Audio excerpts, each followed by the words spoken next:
সুপ্রিয় দর্শক, আসসালামু আলাইকুম। আশা করি যে যেখানে আছেন ভালো আছেন, সুস্থ আছেন। গ্লোবাল স্পেশালাইজড হাসপাতাল নিবেদিত স্বাস্থ্য বিষয়ক অনুষ্ঠান প্যারেন্টস কেয়ার ডক্টর স্টক লাইভে আপনাদের সবাইকে স্বাগত জানাচ্ছি। আমি নাজমুল হাসান নাইম। দর্শক, আমরা কথা বলবো আইবিএফ একটি আশার আলো বিষয়টি নিয়ে। আর আইবিএফ প্রসেসটি হলো সন্তানহীন দম্পতিদের জন্য আশার আলো। প্রাকৃতিক বায়োলজিক্যাল উপায়ে যে সমস্ত স্বামী স্ত্রী সন্তানের জন্ম দিতে অপারক আধুনিক চিকিৎসা পদ্ধতিতে তাদের কাছে আশীর্বাদ স্বরূপ এক উদ্ভাবন বিশ্বের সামনে নিয়ে এসেছে আইবিএফ বা ইনভিট্রো ফার্টিলাইজেশন পদ্ধতি। সেই সব মায়েদের কোলাহল করবে যারা স্বাভাবিকভাবে প্রসবে অক্ষম। এটি হলো রিপ্রোডাক্টিভ টেকনোলজি বা প্রযুক্তিগত জনন ক্রিয়া সম্পন্ন করে। আমেরিকা প্রেগন্যান্সি অ্যাসোসিয়েশনের মতে শিশু জন্মানোর হার 35 বছরের নিচে মহিলাদের ক্ষেত্রে 41 থেকে 43% হয়েছে। তো এই পদ্ধতি বিশেষ উপায়ে ডিম্বাণু শুক্রাণু সংগ্রহ করে ল্যাবরেটরিতে নিষিক্ত করে তাকে ভ্রূণপাত করা হয়। আর তারপর সেই ভ্রূণকে স্ত্রীর গর্ভে জরায়ুতে স্থানান্তরিত করা হয়। কারা এই সাহায্য নিতে পারেন আইভিএফ এর, এই বিষয়ে বিস্তারিত আলোচনা করতে আজ আমাদের সাথে উপস্থিত আছেন বিশিষ্ট ফার্টিলিটি স্পেশালিস্ট ও ল্যাপারোস্কোপিক সার্জন ডাক্তার ইরশাদ জাহান ইলা ম্যাম, যিনি দীর্ঘদিন যাবৎ এই বিষয়টি নিয়ে চিকিৎসা সেবা প্রদান করে যাচ্ছেন। আসসালামু আলাইকুম ম্যাম, কেমন আছেন? ওয়ালাইকুম সালাম, ভালো আছি। ম্যাম, আইভিএফ নিয়ে কথা বলার কথা আজকে, তাই না? জি ম্যাম, আইবিএফ নিয়ে কথা বলার কথা। আর আইবিএফ এ ম্যাম কারা কারা এই সাহায্য নিতে পারেন আইবিএফ এ, ঠিক কাদের জন্যই আইবিএফ টা, আচ্ছা, এটা যদি একটু কাইন্ডলি বিস্তারিত বলতেন। আইভিএফ হলো ইনভিট্রো ফার্টিলাইজেশন, অর্থাৎ শরীরের বাইরে যে ফার্টিলাইজেশনটা হয় সেটাই হচ্ছে আইভিএফ।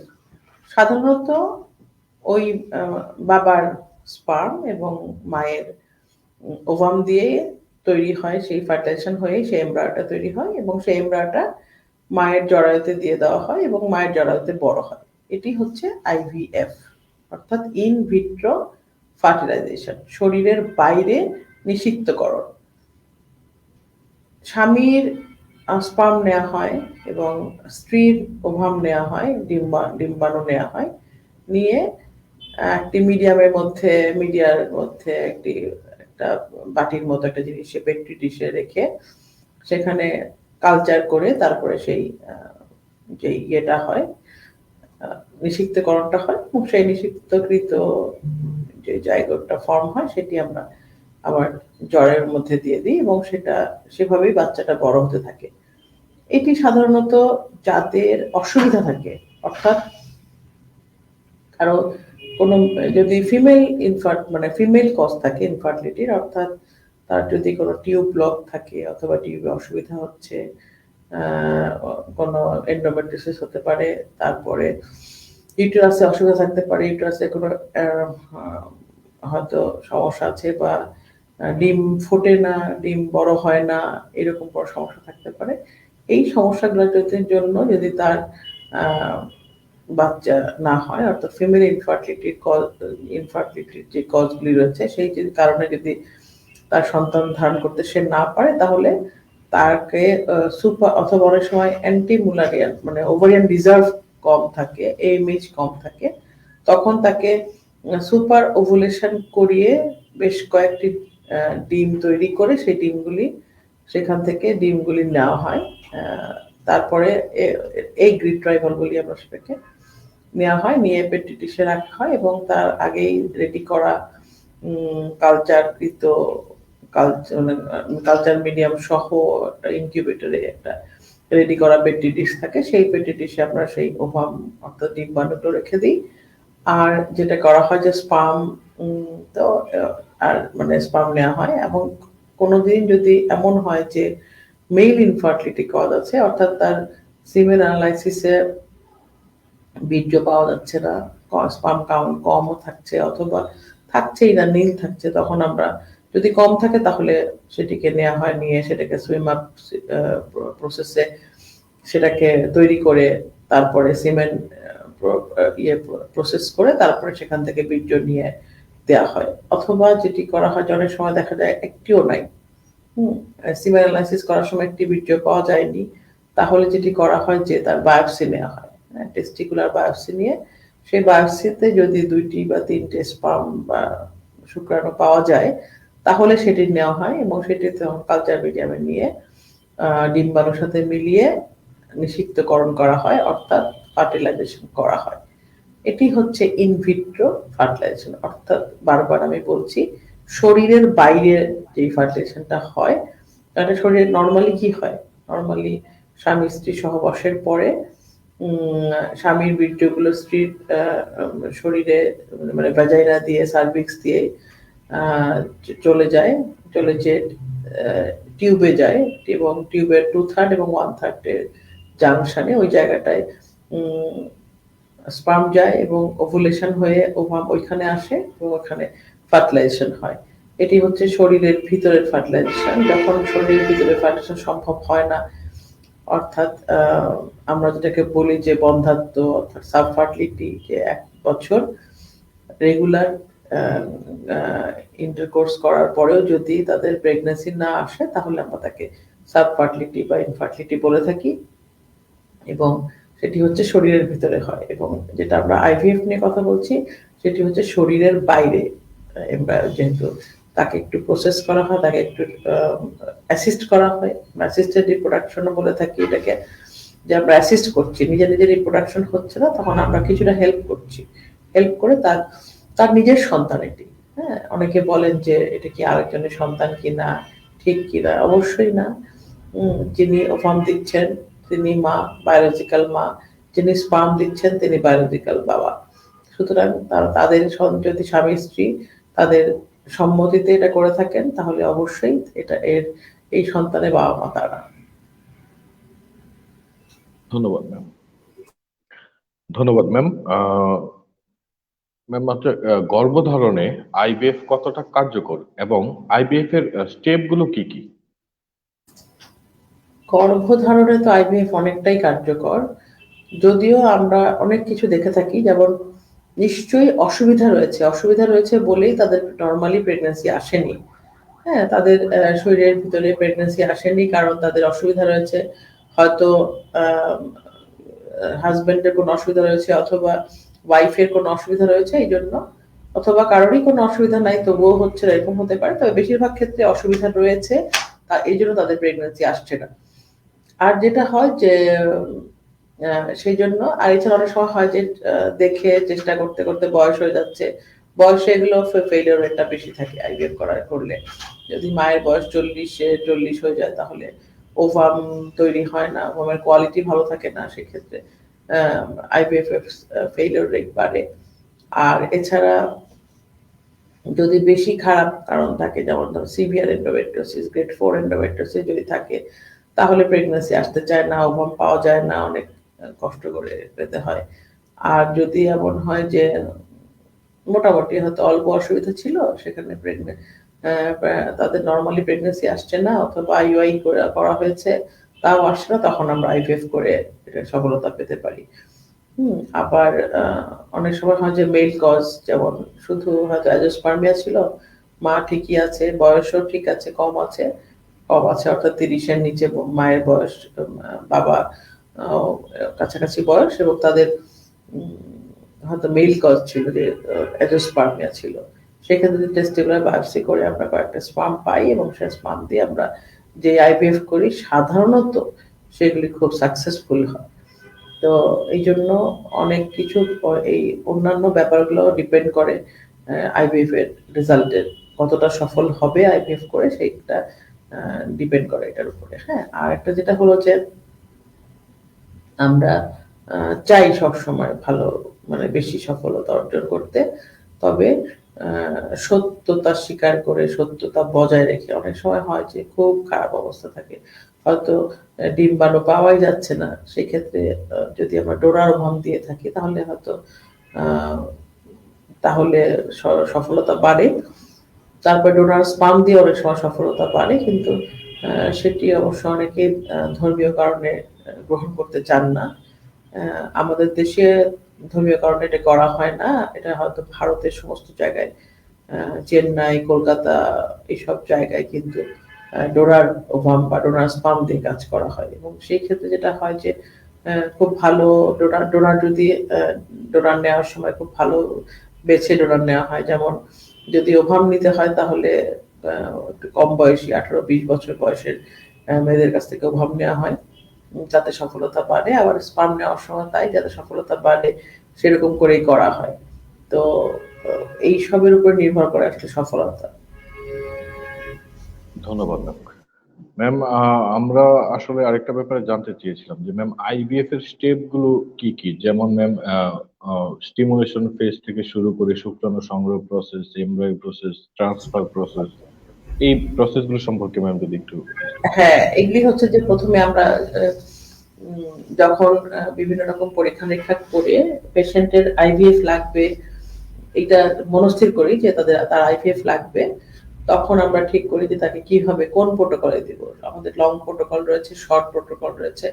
আমরা কোন প্রোটোকলে এই পেশেন্টকে চিকিৎসা শুরু করব, এবং সেটা যেটা করা হয় যে লং প্রোটোকলেই বেশিরভাগ করা হয়। সেই ক্ষেত্রে আগে থেকে ইনজেকশন দিয়ে সুপার ওভুলেশন করিয়ে নেওয়া হয়। সুপার ওভুলেশন অনেকগুলি ওভাম তৈরি করা হয়, অনেকগুলি ওভাম তৈরি হয় এই প্রসেসে আর কি। 10টা 12টা 20টা ওভাম, মানে ডিম্বাণু তৈরি হলো, এগ তৈরি হলো, তারপর সেটি যেটি করা হয় যে তার আগে একটি মক ইটি করে নেওয়া হয়, যে একটি একটা এমব্রয়ো ট্রান্সফারের একটি মক ঘটনা ঘটানো হয়। সেটা হলো যে আসলে সার্ভিক্সটা কিরকম, সার্ভিক্সটা অনেক সময় খুব শক্ত হয়ে লেগে থাকে। হ্যাঁ, তো এই জন্য একটা চিকন একটা টিউব দিয়ে ঢুকে দেওয়া হয় যে আসলে সার্ভিক্সটা একটু খোলা আছে কিনা, নাকি একদম শক্ত হয়ে লেগে আছে সার্ভে। তারপরে যেটা হয় যে এদিকে সুপার অপারেশন করানো হয়, করণে যে এগ এগ নেওয়া হয়, এগ রিট্রাইভাল করা হয়। সেই ক্ষেত্রে আল্ট্রাসনিক গাইডেন্সে আল্ট্রাসনিক গাইডেন্সে রোগীকে একটু সামান্য প্রোপোফল দিয়ে ব্যথা, মানে প্রোপোফল হচ্ছে একটু ঘুম পাড়ানোর জন্য, একটু অজ্ঞানের ওটিতে অপারেশন থিয়েটারে নিয়ে যেয়ে তারপর অ্যানেস্থেশিয়া ডাক্তার থাকেন, উনি একটু ঘুম পাড়িয়ে দেন অল্প সময়ের জন্য।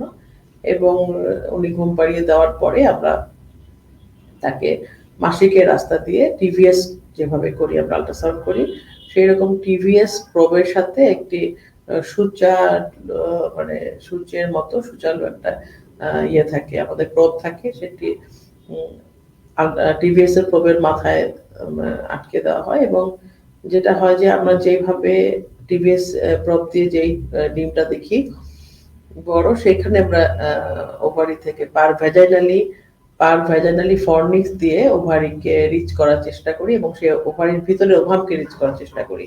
এবং সেটি যেহেতু সুচালো থাকে, সেটি ফুটো করে ঢুকে যায়, এবং সেটি সাকশনের মাধ্যমে, হ্যাঁ, একটি টান ব্যবহার করা হয়, সাকশন দিয়ে, সাকশন টিউব দিয়ে, সাকার মেশিন দিয়ে টেনে নিয়ে সেটিকে সরাসরি সেই পাইপ, চিকন পাইপ দিয়ে সরাসরি এমব্রায়োলজিস্টের মাইক্রোস্কোপে চলে যায়, সরাসরি সেটিকে পাঠিয়ে দেওয়া হয় আর কি, সাকশন মেশিনের মাধ্যমে। এটি একটি মেশিন আছে। এবং যেটি হয় যে তারপরে একটির পর এক, প্রথমে একটি ওভারি থেকে 4টা 8টা 10টা হয়তো ডিম বের হলো, যে কয়টা পাওয়া যায়। সবগুলোর মধ্যে ডিম থাকে না, কোনো কোনো ফলিকুল ফাঁকা থাকে, কোনো কোনো ফলিকুল ডিম থাকে। তো এই ডিম এই জন্যই সরাসরি মাইক্রোস্কোপে পাঠিয়ে দেওয়া হয়, যে যাতে সেখানে ডিম আছে কিনা সেটি ডিমগুলি বেছে নিতে পারেন এমব্রায়োলজিস্ট ওই ওই সাথে সাথেই। এবং তারপরে একটি ওভারি শেষ হয়ে গেলে আরেকটি ফর্নিক্স দিয়ে আমরা আরেকটি ওভারি দিয়ে করে থাকি। তারপরে এইভাবে করে আমরা এগ রিট্রাইভাল করি। করার পরে যেটি হয় যে ওখানে যদি নর্মাল আইভিএফ করা হয় সেখানে, তাহলে ওখানে স্পাম বীর্য দিয়ে দেওয়া হয়, এবং সেটাকে কালচার মিডিয়াতে করে ইনকিউবেশনে দিয়ে রেখে দেওয়া হয়। 48 আওয়ার্স পরে দেখা হয় যে হচ্ছে কিনা, ফার্টিলাইজেশন হচ্ছে কিনা, এবং কতগুলা হচ্ছে, কয়টা হচ্ছে। তারপরে যখন আমরা ফোর্থ স্টেজে, তখন আমরা সেটাকে জরায়ুর ভিতরে আবার দিয়ে দেওয়া হয়। 3-4 দিন পরে পেশেন্টকে আবারও একটু অল্প একটু ঘুম পাড়িয়ে তার জরায়ুর মধ্যে সেই যে ইটি করা হয়েছিল যে টিউব দিয়ে, সেই রকম একটা এমব্রায়ো ট্রান্সফার টিউব দিয়ে জাস্ট পুশ করে ওটাকে দিয়ে দেওয়া হয়। এবং তারপরে যেটা হয় যে এটাও ওটিতে করা হয়। তারপরে যেটা হয় যে পেশেন্টকে প্রজেস্টেরন সাপোর্ট দেওয়া হয়, প্রজেস্টেরন ইনজেকশন দেওয়া হয়, সাপোজিটরি দেওয়া হয়, ট্যাবলেট দেওয়া হয় এবং তাকে রেস্টে থাকতে বলা হয়। তারপরে কিছুদিন পরে, এটা তো ওভুলেশনের সময়, তারপরে হয়তো 14 দিন পরে আবার তখন সেরাম বিটা এসসিজি করে দেখা হয় যে প্রেগনেন্সি আসছে কিনা, অর্থাৎ ক্লিনিক্যাল প্রেগনেন্সি আসছে কিনা, কেমিক্যাল প্রেগনেন্সি বলি আমাটাকে, chemical pregnancy, beta HCG positive আসছে কিনা। বিটা এসসিজি যদি বেশি আসে তাহলে বুঝে নিই যে আমরা এটা পজিটিভ আসছে, সেটাকে আমরা আরো পোস্ট সাপোর্ট দিয়ে কিছুদিন পরে 5 উইকস বা 6 উইকস এর সময় আল্ট্রাসাউন্ড করি। তার আগে আমরা কিছু করি না, কারণ কেমিক্যাল প্রেগনেন্সি, আর যদি কেমিক্যাল প্রেগনেন্সি না আসে তাহলে সেই সাইকেল বাতিল হয়ে যায় এবং পরের সাইকেলে আবার নতুন করে শুরু করা হয়। দেখো, যেহেতু এমব্রায়োগুলি তৈরি আছে, অনেকগুলি এমব্রায়ো প্রথমে তৈরি করা থাকে এবং সেগুলা ফ্রিজিং করা থাকে। কোনোটা যদি ফেইলিওর হয় কোনোটাতে, যে আমরা এমব্রায়ো ট্রান্সফার করেছি কিন্তু কেমিক্যালি পজিটিভ আসে নাই, এরকম হতে পারে, অথবা কিছুদিন পরে ব্লিডিং হয়ে যেতে পারে, মাসিক হয়ে যেতে পারে, সেটাও হতে পারে। সেই ক্ষেত্রে তো আমরা ফ্রিজে আমরা যেগুলা ইয়েতে রেখেছিলাম, এমব্রায়ো গুলি রেখেছিলাম, সেখান থেকে নিয়ে আমরা আবার এমব্রায়ো ট্রান্সফার করতে পারি। তখন আর নতুন করে সুপারভিশন দরকার হয়, যতক্ষণ পর্যন্ত এমব্রায়োটা থাকে হাতে ততক্ষণ পর্যন্ত ওই দুটো দুটো করে বা চারটে চারটে করে আমরা এমব্রায়ো ঢুকে দিয়ে, সাধারণত 2 বা 3টে এমব্রায়ো দেওয়া হয়, 3টে দেওয়াই ভালো। তো আমরা এরকম এমব্রায়ো ট্রান্সফার করে তার আগে তাকে একটু তৈরি করা হয়, করে তাকে এমব্রায়ো ট্রান্সফার করে দেওয়া হয় এবং প্রজেস্টেরন হরমোন সাপোর্ট দেওয়া হয়। তাতে সাধারণত একবার না হলে দ্বিতীয়বারে প্রেগনেন্সি চলে আসে ইউজুয়ালি।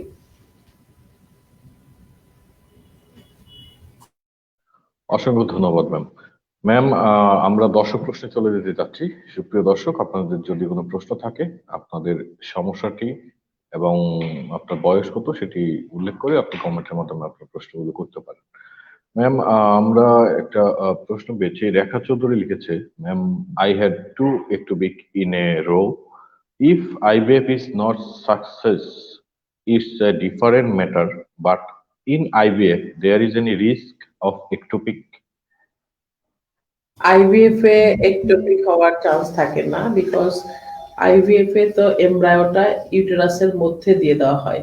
একটোপিক মানে হচ্ছে ইউটেরাস ছাড়া অন্য কোনো জায়গায় যদি প্রেগনেন্সি আসে, তো ইউটেরাসের মধ্যেই তো দিয়ে দেওয়া হয়। এখানে একটোপিকের যেটা হতে পারে, খুবই কম, তবুও যেটি হয় যে এমব্রায়োটা পড়ে গিয়ে সার্ভিক্সে, ইউটেরাসেরই একটা অংশ, ইউটেরাসের দুটি অংশ, একটি হচ্ছে বডি, একটি হচ্ছে সার্ভিক্স। অনেক সাধারণত বডিতেই আমরা দিয়ে দিই এবং এমব্রায়োটা সেখানেই রাখার চেষ্টা, সেখানে থাকে এবং সেখানে ইমপ্লান্টেশন হয়। কখনো যদি সেটি এমব্রায়োটি পড়ে গিয়ে সার্ভিক্সে ইমপ্লান্টেশন হতে গিয়ে সার্ভিক্সে বড় হতে থাকে, তাহলে সেটা সার্ভাইকাল প্রেগনেন্সি হয় এবং সেটি একটুকের মতো খারাপ। সেটি কোনো নর্মাল প্রেগনেন্সি সাধারণত সেই পথে আমরা যেতে পারি না। এটাও একটোপিকের মতো ব্লিডিং হয়।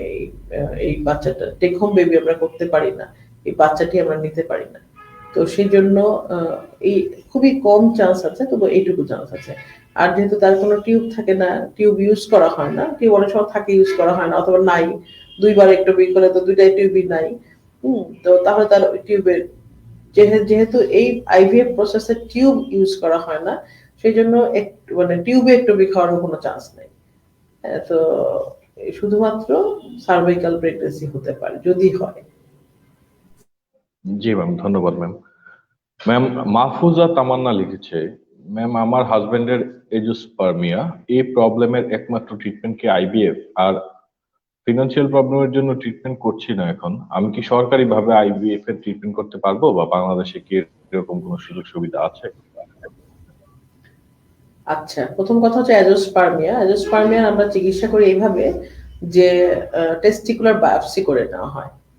আপনার হাজবেন্ডের টেস্টিস থেকে বায়োপসি নেওয়া হবে এবং সেখানে যদি কোনো স্পার্ম পাওয়া যায় তবে সেই স্পার্ম দিয়ে আমরা ইক্সি করা হয়। হ্যাঁ, ইক্সি করে, অর্থাৎ এটা কিন্তু অ্যাসিস্টেড রিপ্রোডাকশনই, এটা কোনো নর্মাল ওয়েতে এটা কোনো প্রেগনেন্সি আসবে না, এটাকে অবশ্যই মানে টেস্ট টিউব বেবিতে যেতে হবে। আর যেটি হলো যে মানে আহ, অনেক সময় টাকা পয়সার জন্য সবাই একটু দেরি করে, দেরি করলে যেটা হয় যে মানে তার ফিমেল পার্টনারের বয়স বেড়ে যায়, অর্থাৎ আপনার ক্ষেত্রে হয়তো আপনার পার্টনার আপনার বয়স বেড়ে যাবে বা আপনার হরমোনাল কোনো সমস্যা তৈরি হবে, অথবা আপনার ওভাম ঠিক মতো ওভারিয়ান রিজার্ভ ঠিক মতো থাকবে না, সেই জন্য একটু কম বয়সে যদি আইভিএফ করা হয় বা এক্সি করা হয় তাহলে খুব ভালো হয়। হ্যাঁ, ফলাফল খুবই ভালো হয়। আর টাকা পয়সার কথা যেটা বলছিলেন যে উম, বাংলাদেশে কেমন খরচ হয়, বাংলাদেশে ইন্ডিয়ার মতোই খরচ হয়। ইন্ডিয়াতে খরচটা একটু কম শোনায়, কারণ আহ, মানে ওনাদের ওখানে ইনজেকশনের দাম কম, আমাদের এখানে সেই ইনজেকশনের ট্যাক্স বেশি বলে ইনজেকশনটার দাম বেশি পড়ে। আর হচ্ছে যে এখানে কিন্তু এখানে ইন্ডিয়াতে গিয়ে প্রায় 1.5 মাস থাকতে হয়। হ্যাঁ, থাকা খাওয়া যাওয়ার মিলে কিন্তু বাংলাদেশের থেকে প্রায় ডবল খরচ হয়ে যায়। বাংলাদেশে খুব ভালো যেসব সেন্টারগুলি আছে, ফার্টিলিটি সেন্টার, সেটা খুব ভালো কাজ করছে। হ্যাঁ, এবং তারা খুবই ভালো কাজ করছে এবং তাদের সাকসেস রেটও অনেক ভালো। আহ, আর একটা যেটা হলো যে সরকারি লেভেলে কোনো জায়গায় এখনো আইভিএফ করা হয় না, যদিও বিএসএমএমই অর্থাৎ বঙ্গবন্ধু শেখ মুজিব মেডিকেল ইউনিভার্সিটিতে ইনফার্টিলিটি ডিপার্টমেন্ট আছে এবং সেখানে তারা করে থাকেন মাঝে মধ্যে। উম, সরকারের ঢাকা মেডিকেল কলেজে সেন্টার খোলা হয়েছে, কিন্তু সেখানে তেমন কোনো এখনো আইভিএফ করা হচ্ছে না, ল্যাবটা চালু হয়নি। আর সিএমএইচ, ঢাকা সিএমএইচ যেটা, ঢাকা সিএমএইচ এ আর্মি আর্মি অফিসার এবং আর্মি অফিসার অথবা যারা কর্মচারী কর্মকর্তা রয়েছেন আর্মিতে, নেভিতে, এয়ারফোর্সে, তাদের জন্য সিএমএইচ এ একটি আইভিএফ ল্যাব খোলা হয়েছে এবং সেখানে প্রচুর পরিমাণে আই তাদের একটা সিরিয়াল দিয়ে রাখতে হয় এবং তারা সেখানে আইভিএফ করছে। এটি বিনা পয়সায় করছে। বঙ্গবন্ধুতে মনে হয় কখনো কখনো ইনজেকশন কিনে দিতে হয়, বাকি জন্য টাকা লাগে না। আর সিএমএইচ ফ্রি করা হচ্ছে এবং সিএমএইচ রেগুলারই করা হচ্ছে, সিরিয়াল দিয়ে রাখতে হয়, 2-3 মাস পরে সিরিয়াল পাওয়া যায়। ধন্যবাদ ম্যাম, অনেক গুরুত্বপূর্ণ একটি ইনফরমেশন ছিল এটা। ম্যাম, আরমান লিখেছে যে ম্যাম আমার ওয়াইফের 22শে ডিসেম্বর ব্লাস্টোসিস্ট ট্রান্সফার হয়েছে থ্রো ইক্সি, এরপর 15 days ওয়েটিং পিরিয়ড, কিভাবে কেয়ার নিব জানালে ভালো হয়। She is fully under rest, not carry any weight and not doing any hard work, eating normal food, please suggest. খুবই ভালো কথা যে ব্লাস্টোসিস্ট ট্রান্সফার করা হয়েছে ইক্সির পরে, এবং এটাতে থাকে, আমরা একটু আগে বলছিলাম আমাদের কথায় যে আমরা হয়তো প্রোজেস্টেরন সাপোর্ট দিয়ে থাকি, আপনিও নিশ্চয়ই প্রোজেস্টেরন সাপোর্ট গুলি ব্যবহার করছেন, injection, progesterone, progesterone tablet, progesterone suppositories, আমরা সব রকম সাপোর্ট দিয়ে থাকি। সাথে হচ্ছে আমরা বিশ্রামে থাকতে বলি। হ্যাঁ, আম, শুধু যে ভারী জিনিস তুলবে না এরকম না, সে একদম বিশ্রামে থাকবে, বিছানাতেই থাকবে, শুয়ে থাকবে। সে যদি কোনো চাকরি করে তাহলে সে ছুটি নিতে হবে চাকরি থেকে। হ্যাঁ, বেশি মানে হালকা কাজও করা যাবে না, আমরা সেটা বলি যে আমরা চাচ্ছি যেহেতু একটু অ্যাবনর্মাল থাকে, সেটি কোনো ইমপ্লান্টেশনের অসুবিধা না হয়, সেজন্য বলছি। আর হলো আহ, এই কোনো খাওয়া দাওয়ার কোনো সমস্যা নেই, রেস্টে থাকবে, দুপুরে 2 ঘন্টা, রাতে 8 ঘন্টা ঘুমাবে, পুষ্টিকর খাবার দাবার খাবে, ভারী কাজ তো করবেই না, অবশ্যই করবে না, ঘর মোছা, কাপড় ধোয়া, এই ধরনের কাজ অবশ্যই করবে না। বেশি চলাফেরা করার দরকার নাই এবং চাকরি করলে চাকরিতে যাওয়ার দরকার নেই। 1.5 মাস, প্রথম 1.5 মাস এই রেস্ট নিতে হবে। Thank you ma'am. Ma'am, Saleha একটা লিখেছে, ম্যাডাম অসংখ্য ধন্যবাদ ভিডিওটা দেওয়ার জন্য। আমার বয়স 28 বছর, আমার ডান পাশের ওভারিতে টিউমার হওয়ার কারণে ওই ওভারিটি সহ কেটে অপারেশন করা হয়েছে। অনেক গাইনি ডাক্তার দেখিয়েছি, বলছে বাম ওভারিটা ভালো আছে, কিন্তু কোনো ফল পাচ্ছি না। লাস্ট 2 বছর যাবৎ সন্তানের জন্য চেষ্টা করতেছি, এখন আমার কি করণীয় ম্যাম একটু বলবেন, এবং আপনার সাথে কিভাবে দেখা করবো? আসলে হচ্ছে কি যে অ্যাক্টিভ ওভারি তো, হ্যাঁ, অ্যাক্টিভ ওভারিতে তাহলে 1 মাস পর পর ওভুলেশন হয় সাধারণত। হ্যাঁ, আর হচ্ছে যে ওভারের রিজার্ভটা কতটুকু আছে, অর্থাৎ সেরাম এএমএইচ, অ্যান্টি মুলারিয়ান হরমোন, এটি আমরা দেখে থাকি। এটি দেখে আমরা নির্ধারণ করি তার যে পেশেন্টের ওভারিয়ান রিজার্ভ কেমন আছে। যদি রিজার্ভ একটু কমের দিকে থাকে তাহলে আমরা একবারে টেস্ট টিউব বেবির দিকে চলে যেতে চাই। আর যদি রিজার্ভ ভালো থাকে, সিরাম এমএইচ ভালো থাকে, তাহলে এবং টিউবটি যেই টিউবটি আছে, সেই যে ওভারি আছে সেই দিকে টিউব যদি ভালো থাকে, তাহলে আমরা ওভুলেশন ইন্ডাকশন দিয়েই শুরু করতে চাই ট্রিটমেন্টটা। ওভুলেশন ইন্ডাকশন দিবে মানে আমরা যেভাবে নর্মালি অন্যান্য পেশেন্টের ক্ষেত্রে করি, যে ওভুলেশন ইন্ডাকশন দিয়ে তারপরে টিভিএস করে দেখতে চাই ফলিকলগুলো বড় হচ্ছে কিনা, কয়টা ফলিকল হচ্ছে, তারপরে ওভুলেশনের জন্য ইনজেকশন দিয়ে থাকি। আর স্বামী স্ত্রী মেলামেশা করতে বলি 10 থেকে 20 পর্যন্ত, মাসিকের 10তম দিন থেকে 20তম দিন পর্যন্ত একদিন পর পর মেলামেশা করতে বলি। এভাবেই প্রেগন্যান্সি চলে আসে। আর যদি না আসে তাহলে আমরা তখন টেস্ট টিউব বেবির কথা বলি। আর অনেক সময় যদি দেখি যে ওভারিন রিজার্ভ কম আছে, যেহেতু তার একটি ওভারি নাই, ওভারিন রিজার্ভ কম আছে, সেই ক্ষেত্রে আমরা প্রথমেই হয়তো টেস্ট টিউব বেবির কথা বলে থাকি। ধন্যবাদ ম্যাম। ম্যাম, মিন্টু হুসাইন লিখেছে, ম্যাডাম আমার ওয়াইফ একবার মিসক্যারেজ হয়, একবার একটু প্রেগনেন্সির সময় এক টিউব রেপচার্ড হয়ে গেছে। ডক্টর বলছে একটা টিউব দিয়েও নাকি বেবি হবে। তা আমি এরপর বেবি নেওয়ার সময় কি কি টেস্ট করাতে পারি ম্যাম, প্লিজ সাজেস্ট করবেন। এই যে আমরা বলছিলাম একটু আগে যে একটি টিউব বা একটি ওভারি থাকলেও বেবি হবে, ওই রকম যে একটি টিউব যদি ভালো থাকে, টিউবটা টেস্ট করি আমরা হচ্ছে অনেক সময় স্যালাইন সোনোগ্রাফি করি, আমরা স্যালাইন সোনোগ্রাফি করে টিউবটা টেস্ট করি, ওভারিটা দেখি।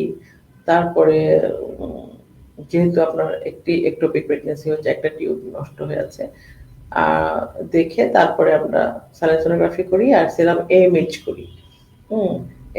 ওভারিয়ান রিজার্ভ যদি ভালো থাকে এবং ওই টিউব যদি ভালো থাকে, তাহলে আমরা ওভুলেশন ইন্ডাকশন দিয়ে শুরু করতে পারি, এভাবে প্রেগন্যান্সি আসতে পারে, এতে কোনো অসুবিধা হওয়ার কথা না।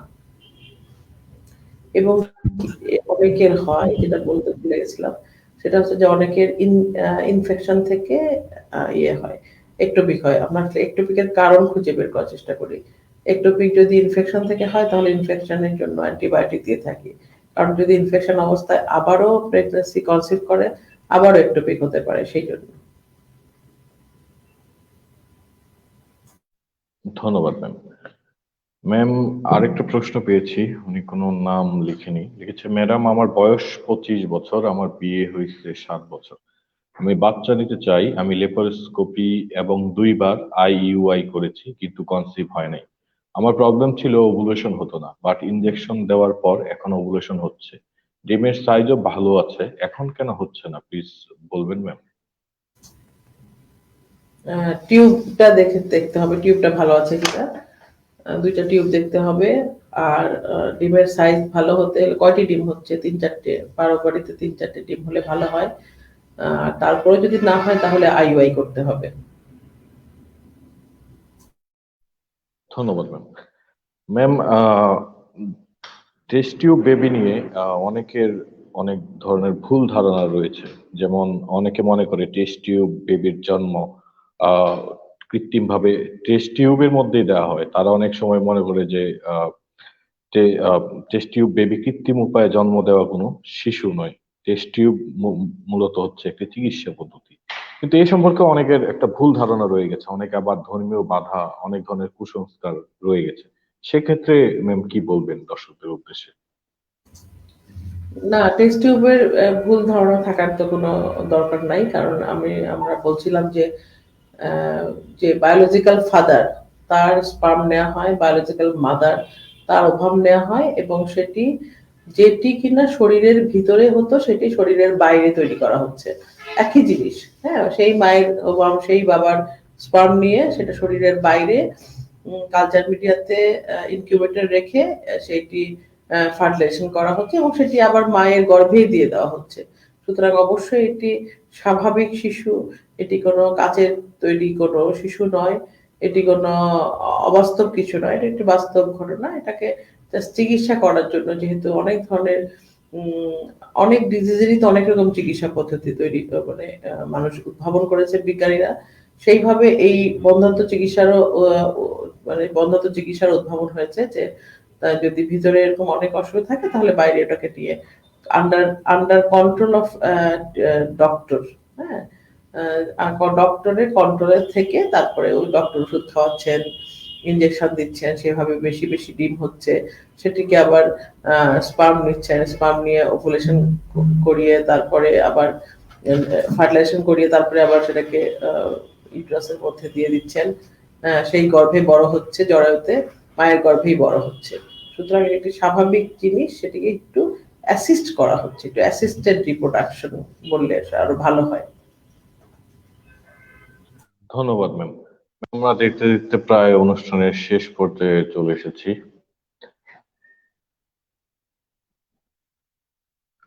ম্যাম, আমরা এখন আসলে বিদায় নিতে যাচ্ছিলাম। সুপ্রিয় দর্শক, গ্লোবাল স্পেশালিস্ট হাসপাতাল নিবেদিত প্যারেন্টস কেয়ার ডক্টর স্টপ লাইভে আজকের মতো এখানেই শেষ করতে যাচ্ছি। ম্যাম, বিদায় বেলায় দর্শকদের উদ্দেশ্যে যদি কিছু বলতেন। তাহলে আবারও সেই কথাটি যে আসলে এটি কোনো অবাস্তব কিছু নয়, এটি বাস্তব ঘটনা। টেস্ট টিউব বেবি এবং টেস্ট টিউব বেবির প্রথমেই আমরা টেস্ট টিউব বেবিতে যাই না।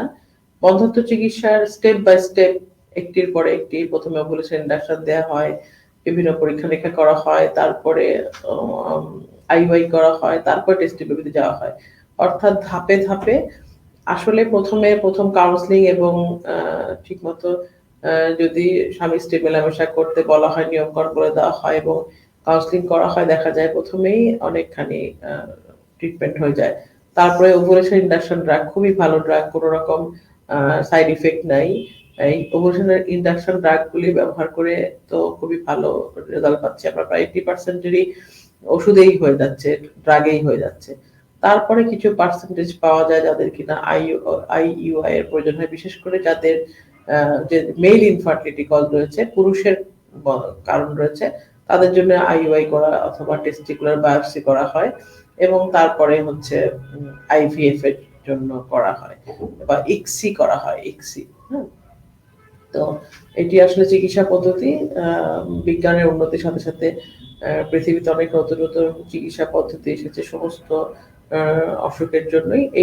সেই জন্য এই ক্ষেত্রেও এই পদ্ধতি এসেছে এবং এটি একটি ভালো পদ্ধতি। এটি কোনো মানে না, এটি কোনো অপবিত্র বা মানে অধর্মীয় কোনো ব্যাপার না। এটা একদমই স্বাভাবিক ব্যাপার এবং সেই বায়োলজিক্যাল মাদার এবং বায়োলজিক্যাল ফাদার একই রকম থাকেন এবং মায়ের গর্ভেই বাচ্চাটি বড় হন। অবশ্যই এটি কোনো অন্য কোনো ব্যাপার থাকে না এর মধ্যে এবং এটি মানে ধর্মীয় কোনো করার কোনো মন খারাপ করার কারণ নাই যে এটা কোনো ধর্মের কোনো বিধিনিষেধ রয়েছে কিনা।